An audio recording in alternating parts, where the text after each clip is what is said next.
అండి పుట్నాల చట్నీ చేసే విధానం. స్టవ్ మీద కడాయి పెట్టి పచ్చిమిర్చి వాటర్ వేసి ఉడకబెట్టుకోవాలి.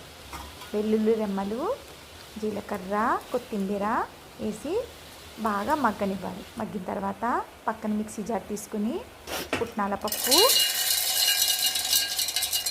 ఉప్పు వేసుకుని పక్కన పెట్టుకోవాలి. ఇవి మగ్గిపోయాయి కదండి, ఇవి కూడా మిక్సీ పట్టేసుకోవాలి.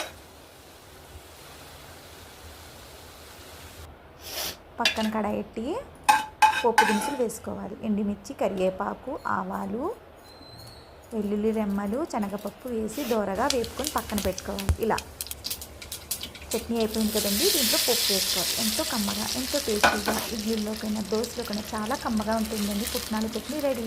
ఇది నచ్చితే లైక్ కొట్టండి ఫ్రెండ్స్.